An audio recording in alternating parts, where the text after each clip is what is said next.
orang-orang yang wajib qada puasa. Orang-orang yang wajib qada puasa.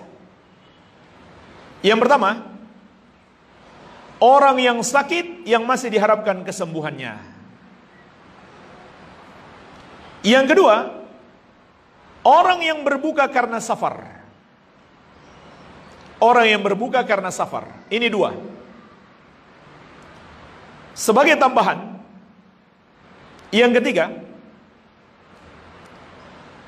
orang yang berbuka puasa karena takut atau khawatir tertimpa mudarat besar, juga boleh berbuka. Contoh jemaah sekalian, seorang pekerja keras, wajib tetap dia puasa. Wajib tetap dia puasa. Tetapi di tengah berpuasa, kalau dia merasa, ini kalau saya teruskan puasa bisa mati saya, maka boleh dia berbuka.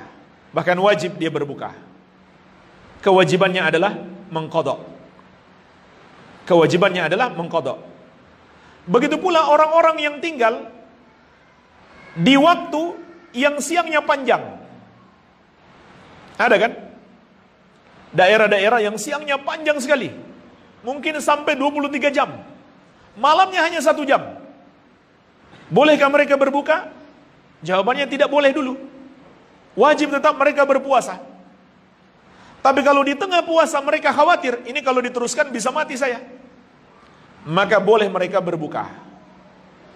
Dan wajib bagi mereka mengqadha. Iya. Ini yang ketiga.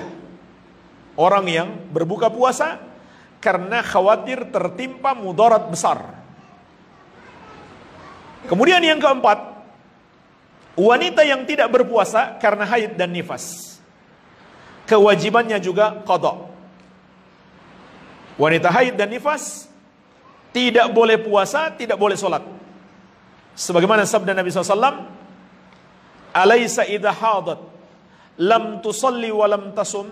Bukankah wanita itu apabila dia haid tidak boleh sholat dan tidak boleh berpuasa?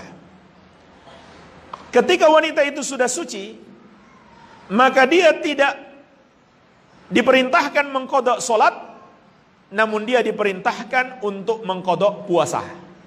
Jadi sholat tidak diqadha, yang diqadha adalah puasa. Baik, ini yang keempat. Kemudian yang kelima, nah ini yang terjadi khilaf cukup panjang di kalangan ulama. Wanita yang tidak puasa karena hamil dan menyusui, maka ini boleh dia berbuka. Apakah karena dia khawatir jika puasa akan membahayakan dirinya, ataukah membahayakan janinnya?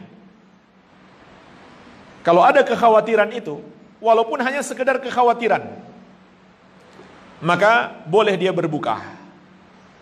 Boleh dia berbuka. Lalu apa kewajibannya? Ada 3 pendapat ulama yang masyhur. Yang pertama, dia harus qadha ditambah bayar fidyah.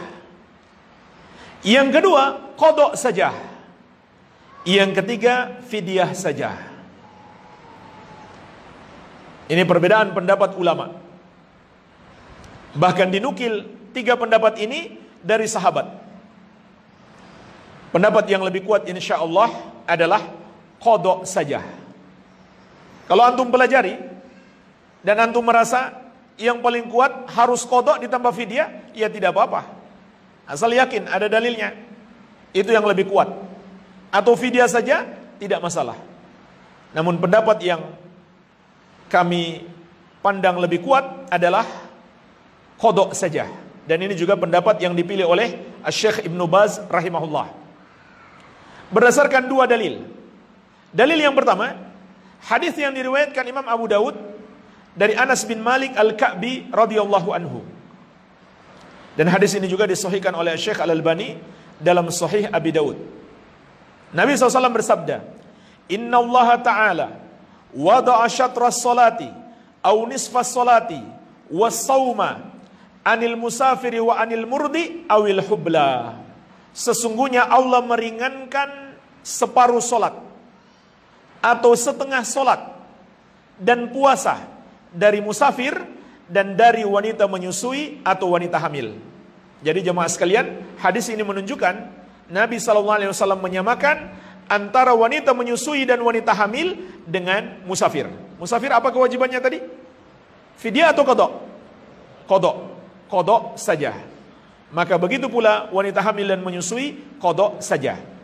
Kemudian dalil yang kedua, dalil kias, dengan kias, yaitu wanita hamil diserupakan dengan orang sakit. Dan tadi sudah kita sebutkan, orang sakit itu ada dua kategori, dua jenis. Orang sakit yang masih diharapkan kesembuhannya, atau orang sakit yang sudah sulit diharapkan kesembuhannya. Yang pertama wajib qadha, yang kedua fidyah. Nah sekarang pertanyaannya, wanita hamil lebih pas diserupakan dengan orang sakit yang diharapkan kesembuhannya, atau sudah tidak lagi diharapkan? Hah?